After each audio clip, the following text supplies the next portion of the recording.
दोस्तों, एक बार फिर से आपका स्वागत है हमारे इस प्लेटफॉर्म पर। और आज हम लोग बात करेंगे ऑब्जेक्टिव प्रश्न के ऊपर।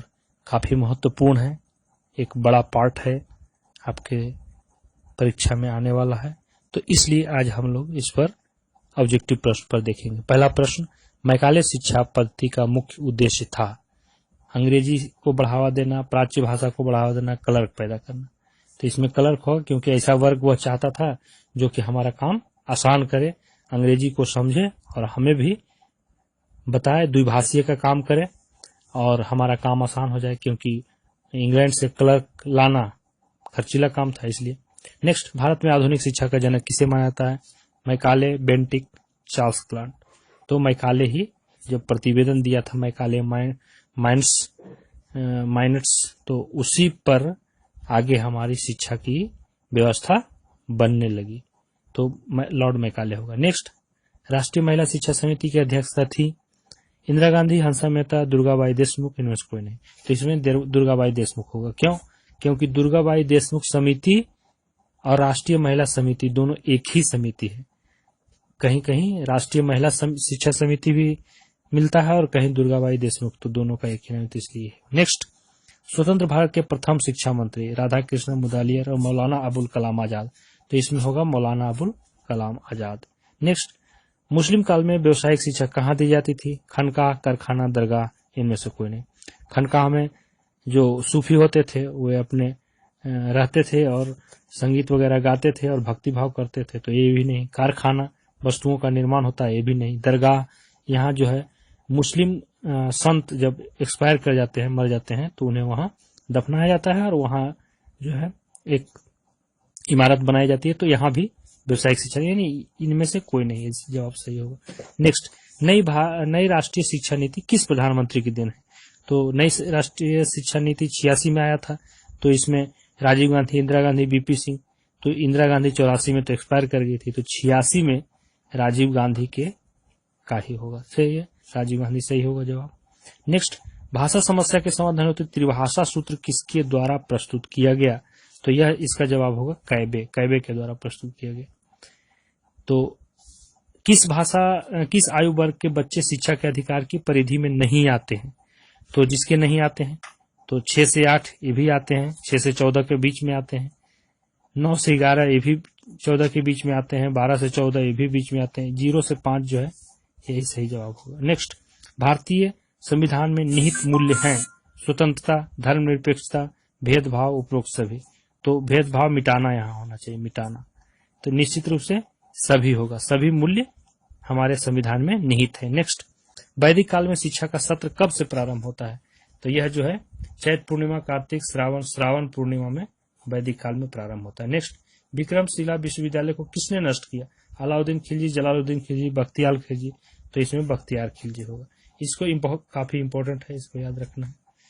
नेक्स्ट, माध्यमिक शिक्षा आयोग के अध्यक्ष थे गांधी जी, मारिया मोंटेसरी, मुदालियर, कोई नहीं। तो माध्यमिक शिक्षा की जहां बात आती है तो मुदालियर द्वारा ये किया गया था। नेक्स्ट, माध्यमिक शिक्षा प्रणाली में कौन सा पाठ्यक्रम सबसे उचित है? लर्नर केंद्रित, मतलब कि जो सीखने वाला है उस पर आधारित हो, शिक्षक केंद्रित, सिखाने वाला पर आधारित हो, विषय केंद्रित, जो पढ़ना है उस पर आधारित हो, या राष्ट्रीय रूपरेखा के अनुसार। तो इसमें होगा राष्ट्रीय रूपरेखा के अनुसार। राष्ट्रीय स्तर पर शिक्षा के लिए, पाठ्यक्रम के लिए एक रूपरेखा बनाया गया जिसे एनसीएफ कहते हैं। एनसीएफ का मतलब हो गया नेशनल करिकुलम फ्रेमवर्क। नेक्स्ट, समग्र साक्षरता पर बल देने की बात कही गई है, तो इसका क्या है? संशोधित शिक्षा नीति, राष्ट्रीय शिक्षा नीति, भारतीय शिक्षा नीति, इनमें से कोई नहीं। तो संशोधित शिक्षा नीति, क्योंकि समग्र माने सभी की साक्षरता पर बल देने की बात इसी में की गई थी। नेक्स्ट है, केंद्रीय परीक्षा सुधार यूनिट के निर्माण का सुझाव दिया था। केंद्रीय परीक्षा सुधार यूनिट के निर्माण का सुझाव किसने दिया था? शिक्षा आयोग 64 से 66, मुदालियर 52, 53, राधा कृष्णन 48, 49, या इनमें से कोई नहीं। तो इसका जवाब होगा राधा कृष्णन आयोग 1948, 49। नेक्स्ट है, प्राथमिक विद्यालयों को स्थानीय संस्थाओं के अधीन करने का सुझाव किसका था? तो इसका है लॉर्ड रिपन, मैकाले, एडम और विलियम हंटर। तो इसका जवाब होगा विलियम हंटर, क्योंकि प्राथमिक विद्यालयों को स्थानीय संस्थाओं के अधीन करने की बात है। तो यह विलियम हंटर का ही सुझाव था कि स्थानीय लोगों को, स्थानीय संस्थाओं को प्राथमिक विद्यालय को के अधीन कर दिया जाए। नेक्स्ट, किस आयोग ने बहुउद्देशीय स्कूलों की स्थापना का सुझाव दिया? किस आयोग ने बहुउद्देशीय का मतलब कि स्कूलों का उद्देश्य कई उद्देश्य को लेकर के स्कूल की स्थापना किया जाए। तो इसका है सैडलर, योजना आयोग, मुदालियर, शिक्षा आयोग। किसने किया था? तो यह मुदालियर ने किया था। मतलब कि कई उद्देश्य हो, यानी कि व्यवसायिक कार्य भी करे, व्यवसायिक चीज भी सीखे और भी कुछ कार्य करे। तो इस तरह से कई उद्देश्य को लेकर के स्थापना किया गया था इसका। नेक्स्ट, किस शिक्षा नीति में गति निर्धारक स्कूलों की स्थापना का उल्लेख है? गति निर्धारक स्कूलों की स्थापना का उल्लेख है कर्जन नीति, राष्ट्रीय शिक्षा नीति, संशोधित शिक्षा नीति।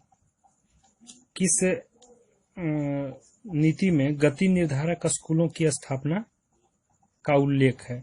कर्जन, राष्ट्रीय शिक्षा और राष्ट्रीय शिक्षा नीति 1986 यहाँ होना चाहिए। तो 1986 वाला में जो है यह किया गया था। तो इसका राष्ट्रीय शिक्षा नीति 1986 होगा। नेक्स्ट है कि किस आयोग ने पड़ोस का विद्यालय खोलने की अनुशंसा की? कोठारी, समान स्कूल प्रणाली आयोग, राधाकृष्णन आयोग, मुदालियर आयोग। तो इसका होगा कोठारी आयोग। कोठारी आयोग ने बगल में पड़ोस का विद्यालय खोलने की अनुशंसा की थी। लॉर्ड विलियम बेंटिक द्वारा मैकाले के विवरण पत्र को स्वीकृति दी गई कब? यह अच्छा प्रश्न है। इसका जवाब हम लोग देखते हैं कि 7 मार्च, 2 फरवरी 35, 7 मार्च 1895, 2 फरवरी 1835, 10 फरवरी 1835 और इसमें से कोई नहीं। तो इसमें होगा 2 फरवरी 1835। इसको कैसे हम लोग छाटेंगे?